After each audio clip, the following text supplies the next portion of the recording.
ఓం శ్రీ గురుభ్యో నమః. ఓం గం గణపతయే నమః. ఐం సరస్వత్యే నమః. ఓం శ్రీమాత్రే నమః. ఓం నమో వ్రాతపతయే నమో గణపతయే నమః. ప్రమథపతయే నమస్తే అస్తు లంబోదరాయ ఏకదంతాయ విఘ్న వినాశినే శివసుతాయ శ్రీవరదమూర్తయే నమో నమః. శ్రీ మహాగణాధిపతయే నమః. జపాకుసుమ సంకాశం కాశ్యపేయం మహాజ్యుతిం తమోరిం సర్వపాపజ్ఞం ప్రణతోస్మి దివాకరం. ఓం శ్రీ సూర్యనారాయణాయ నమః. ఓం వజ్రనఖాయ విద్మహే తీక్ష్ణదగ్గుష్ట్రాయ ధీమహి తన్నో నారసింహ ప్రచోదయాత్. శ్రీ లక్ష్మీ నారసింహస్వామినే నమో నమః. ఈ ఛానల్ను వీక్షిస్తున్నటువంటి ప్రేక్షకులందరికీ కూడా మకర సంక్రాంతి శుభాకాంక్షలు, అలాగే భోగి మరియు కనుమ కూడా శుభాకాంక్షలు తెలియజేస్తూ, ఈ యొక్క జనవరి 2026 సంవత్సరంలో మనకి ఈ మకర సంక్రమణం అనేటటువంటిది, అనగా మనకున్న ద్వాదశ రాశుల్లో సూర్య భగవానుడు మేషాదిగా మీనరాశి పర్యంతం 12 రాశుల్లో కూడా రోజుకి 1 డిగ్రీ చొప్పున ఒక్కొక్క రాశిలో 30 డిగ్రీలు పరిభ్రమిస్తూ, దాదాపుగా మేషరాశిలో ఉన్నప్పుడు ఆయన ప్రవేశం జరగంగానే మేష సంక్రమణం అని, వృషభంలో ప్రవేశించిన తర్వాత వృషభ సంక్రమణం అని, అట్లా అన్ని రాశులు కూడా ఆయన సంచరిస్తూ, ఇప్పుడు మనకి కాలమానంలో ఉత్తరాయణము దక్షిణాయనము అనేటటువంటి 2 ఆయనాలు ఉన్నాయి. అంటే మనకి సంవత్సరం ఎట్లయితే విశ్వావసునామ సంవత్సరాలు అట్లా సంవత్సరాలు 60 ఉంటాయో, దాని తర్వాత ఆయనాలు 2 ఉంటాయి. దాంట్లో సూర్య భగవానుడు కర్కాటక రాశి నుంచి మకర రాశి వరకు సంచరించేటటువంటి ఆ కాలాన్ని దక్షిణాయన పుణ్యకాలం అంటారు. ఈ దక్షిణాయన పుణ్యకాలంలో మానవులకి కోరిక మరియు వాంఛలు నెరవేరటానికి, ఒక క్రమబద్ధీకరణమైనటువంటి జీవితాన్ని అనుభవించటానికి, దైవత్వం మీద, మన యొక్క ఆచారాల మీద, సాంప్రదాయాల మీద సరైనటువంటి అవగాహన, వాటి యందు నిర్ణీతమైనటువంటి ఒక దృష్టిని కేంద్రీకరింపజేస్తూ ఎన్నో ఉపవాసాలని, దైవారాధనలు, ఎన్నో పూజలు, మనకి ఆశ్వీజ మాసం, అమ్మవారు, కార్తీక మాసం, ఈశ్వరారాధన, అలాగే మార్గశిర మాసం, పౌష్యమాసం, ఇట్లా ఈ మాసాలన్నీ కూడా దాటుకుంటూ చాతుర్మాస్య వ్రతాలన్నీ అయిపోయిన తర్వాత సూర్య భగవానుడు ఈ యొక్క జనవరి 14వ తేదీన మకర రాశిలోకి తన యొక్క సొంత నక్షత్రమైనటువంటి ఉత్తరాషాఢ నక్షత్రము 2వ పాదంలో తన యొక్క సంచారాన్ని మకర రాశిలో ప్రవేశం చేస్తూ ఉంటాడు. ఆ మకర రాశిలోంచి మరలా కర్కాటక రాశి వరకు వెళ్ళేంత వరకు, అంటే మిథున రాశి అంతం వరకు కూడా ఆయన పరిభ్రమించే ఈ 6 నెలల కాలాన్ని ఉత్తరాయణ పుణ్యకాలం అంటారు. ఈ ఉత్తరాయణ పుణ్యకాలంలో దేవతలందరూ కూడా చాలా ప్రీతిగా సూర్యారాధన, దేవతారాధనలో వారు దేవతలు ఆరాధన చేసుకునేటటువంటి సమయం. కాబట్టి ఉత్తరాయణ పుణ్యకాలంలోనే చాలా విశేషమైనటువంటి గృహప్రవేశాలు కావచ్చు, శంకుస్థాపనలు కావచ్చు, బ్రాహ్మణుల యొక్క ఉపనయనాలు కావచ్చు, అట్లాగే దేవతా ప్రతిష్టలు కావచ్చు, ఇట్లా ఎన్నో విశేషమైనటువంటి లోకహితార్థమైనటువంటి దైవ కార్యక్రమాలు జరుగుతూ ఉంటాయి ఈ ఉత్తరాయణ పుణ్యకాలంలో. కాబట్టి ఎప్పుడైతే ఈ సూర్య భగవానుడు మనకి ఈ సంవత్సరం ముఖ్యంగా 14వ తారీఖున బుధవారము బహుళ ఏకాదశి రోజున గండయోగములో బాలవకరణంలో ఈ పౌష్యమాసంలో విశ్వావసు నామ సంవత్సరంలో మధ్యాహ్నం పూట 2 గంటల నుంచి 3 గంటల మధ్యలో స్వామివారు సూర్య భగవానుడు ధనస్సు రాశి నుంచి నిష్క్రమించి మరి మకర రాశిలోకి సంచారాన్ని ప్రారంభం చేస్తాడు. ఆయన అంటే వచ్చేస్తాడు ఆ సమయానికి. సరే, కొన్ని పంచాంగాలలో మనకి రాత్రి కాలం 8 చెప్పి ఇచ్చారు. సరే, ఎవరి లెక్కలు వాళ్ళకు ఉంటాయి. దృగ్గణితాలని, పూర్వగణితాలని, రకరకాల గణితాలు ఉంటాయి. ఏదేమైనప్పటికీ ఎక్కువగా మనకి ఈ మధ్యాహ్నం పూట 14వ తారీఖు ఈ యొక్క సమయాన్ని మకర సంక్రాంతి అని మనం చెప్పుకోవాలి. అయితే అపరాహ్న సమయం దాటిపోయింది కాబట్టి ముఖ్యంగా ఈ సంక్రమణం విశేషం ఏంటంటే, ఈ ఉత్తరాయణ పుణ్యకాలం ప్రారంభంలో ఎవరైతే చనిపోయినటువంటి వారికి అనగా తల్లిదండ్రులు కావచ్చు, తాత ముత్తాతలు కావచ్చు, వారి యొక్క తాత ముత్తాతలు కావచ్చు, వాళ్ళందరి యొక్క గోత్రము పేర్లు చెప్పి ఎవరైతే మరి తర్పణాలు వదిలి బ్రాహ్మణుడికి విశేషంగా అన్నదానం కానీ, బ్రాహ్మణులకి విశేషంగా స్వయంపాక దానాలు కానీ, తమకు తోచిన విధంగా గోదానాలు కానీ ఇస్తారో ఆ యొక్క విశేష పుణ్య ఫలితము వారికి మోక్షప్రాప్తి, స్వర్గప్రాప్తితో పాటుగా ఈ కార్యక్రమాలు నిర్వర్తించడం ద్వారా ఇక్కడ భూలోకంలో వీరి యొక్క సంతతి, వీరి యొక్క వంశము వృద్ధి చెందుతుంది, గోత్రము నిత్యము కూడా వృద్ధి చెందుతుందని చెప్పి మన యొక్క పూర్వీకులు చెప్పి ఉన్నారు. కాబట్టి ఈ యొక్క మకర సంక్రాంతి మరి మిట్ట మధ్యాహ్నం అపరాహ్నం కూడా దాటిపోయి వెళ్ళిపోయింది కాబట్టి మనకి దాదాపుగా 8 గంటల సమయం ఉంటుంది ఈ యొక్క పుణ్యకాలము.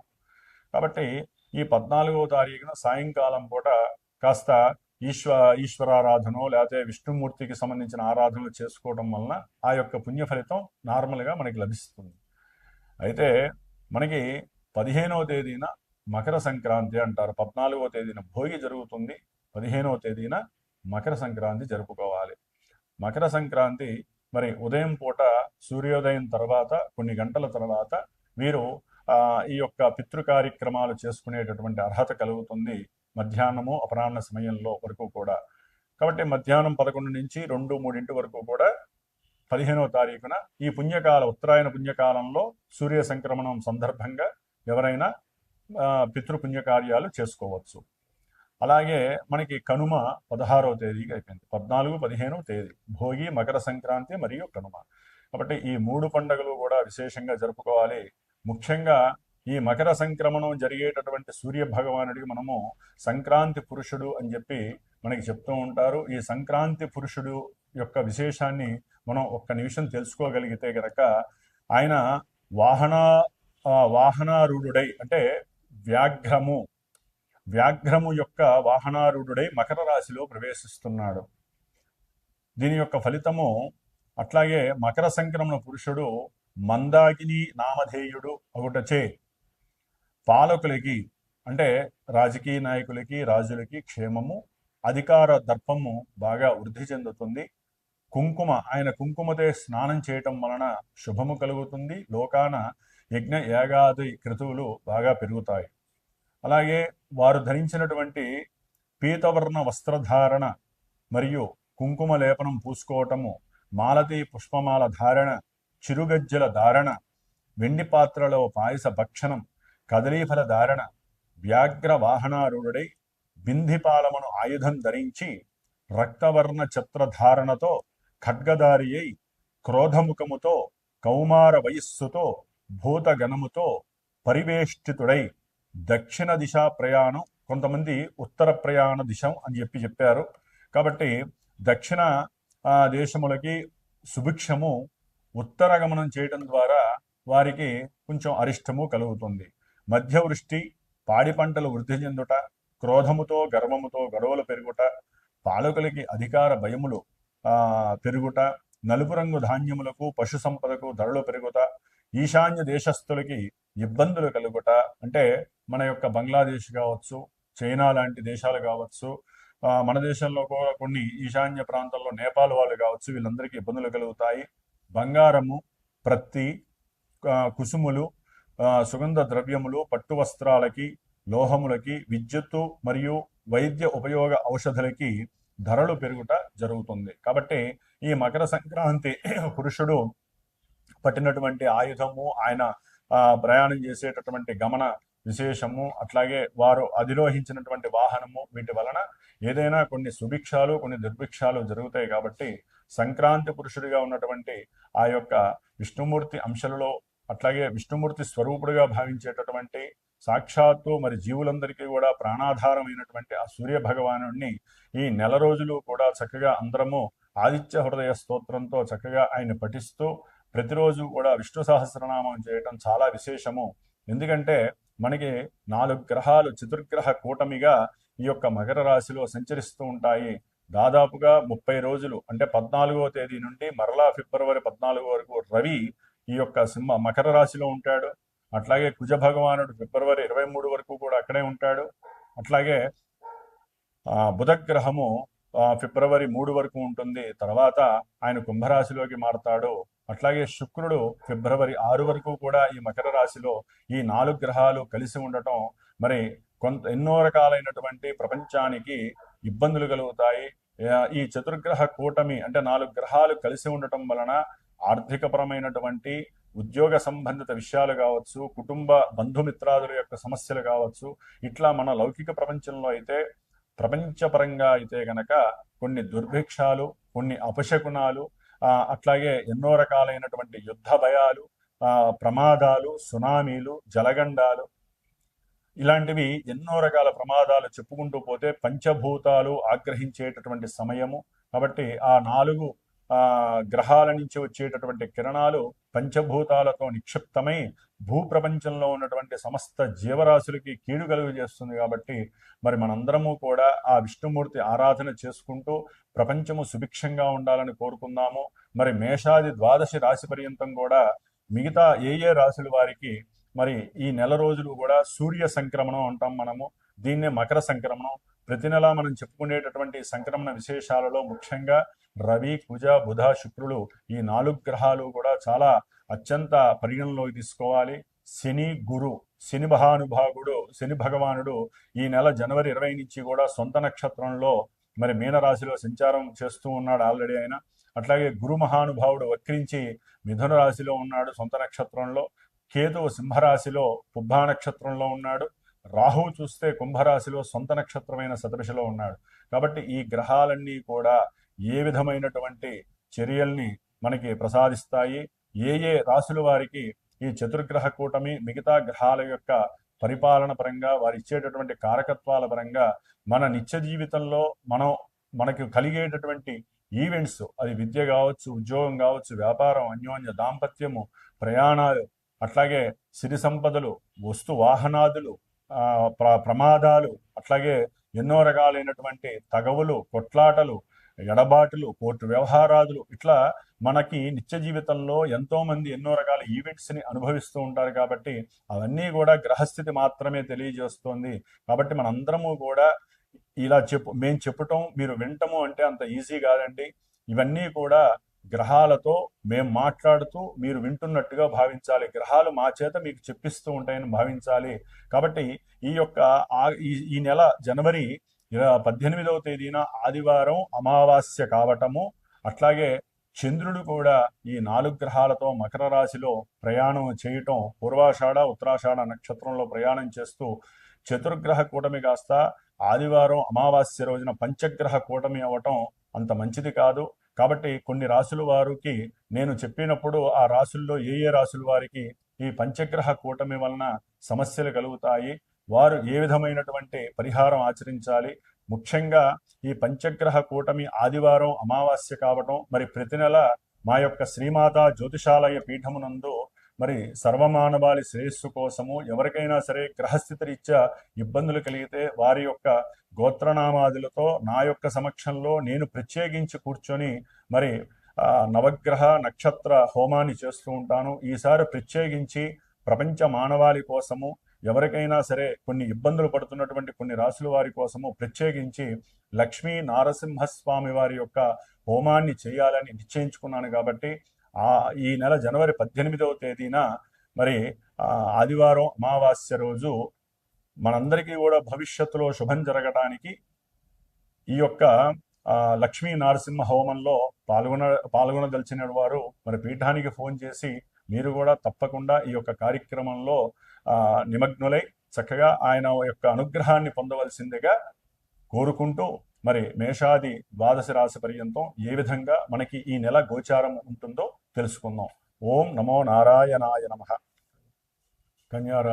కన్యారాశి వారికి ఈ జనవరి 2026 సంవత్సరము 14వ తేదీ నుండి ఫిబ్రవరి 13వ తేదీ వరకు మకర సంక్రమణం ఫలితంగా 5వ రాశి అయినటువంటి మకర రాశిలో రవి, కుజ, బుధ, శుక్ర గ్రహాలలో శుక్రుడు ఒక్కడు మినహా మిగతా గ్రహాలన్నీ కూడా కొన్ని పాప ఫలితాలను ఇవ్వటానికి అవకాశాలు ఉన్నాయి. అయితే కుజుడు ఇక్కడ ఉచ్చస్థితిని పొందడం ద్వారా సంతాన విషయంలో మీకు కొన్ని ఇబ్బందులు ఎదురైనప్పటికీ కూడా మళ్ళీ వాటిల్ని మీకు మీరుగా మీలో మీరు చర్చించుకోవడం ద్వారా కొంత రీగెయిన్ అయ్యేటటువంటి పరిస్థితి అవుతుంది. ముఖ్యంగా కన్యారాశి వారికి సంతానపరమైన సమస్యలు అయితే తీవ్రంగా ఉంటాయి. వారి ఉద్యోగరీత్యా కావచ్చు, అసలు వీరి జీవితం ఎట్లా ముందుకు వెళ్తుంది అనే బాధ కావచ్చు. కొంతమంది అయితే కనుక అసలు మాకు సంతానం కలుగుతుందా లేదా అనేటటువంటి విషయంలో చాలా డిప్రెషన్కు పడే అవకాశం ఉంటుంది. వారి యొక్క సెల్ఫ్ ఎనర్జీ మీద వారికి దోషభూయుక్తమైనటువంటి ఆలోచనలు ఎక్కువగా ఉంటూ ఉంటాయి. వీరికి ఉన్నటువంటి ఏకాగ్రత శక్తి క్షీణించే అవకాశం ఉంటుంది. కొంతమంది కన్యారాశి వారికి గవర్నమెంట్ సంస్థల్లో కానీ, అట్లాగే ఈ రియల్ ఎస్టేట్ వ్యాపారానికి సంబంధించిన ఏ విషయంలోనైనా సరే ధనాన్ని వీరు కరెన్సీ రూపకంగా కానీ లేకపోతే పెట్టుబడి కానీ పెడితే కనుక ఆ విషయాలలో కొంత వీరికి నెగిటివ్నెస్ కనిపించే అవకాశాలు ఎక్కువగా ఉన్నాయి.